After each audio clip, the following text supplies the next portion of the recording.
Hello, I'm Michael and I'm a librarian at the North Vancouver City Library.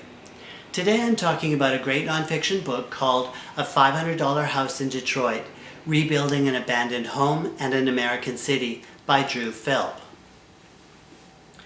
As a young man, Philp buys a derelict house in the ruins of Detroit, wanting to do something constructive and different rather than just join the rat race. He's motivated by a pioneering sense of adventure, a desire to do something useful, and a sense that Detroit is some kind of ground zero in the social and cultural changes apparent across the United States.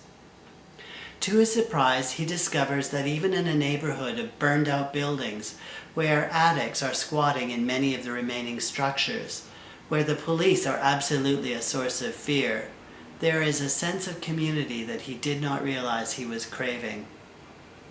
The author is a good storyteller, and he doesn't shy away from issues of race or class. He also provides a good historical context for Detroit's decline. This is an important read for anyone interested in cities and social justice. In other words, for all of us. So, check out A $500 House in Detroit today at the North Vancouver City Library.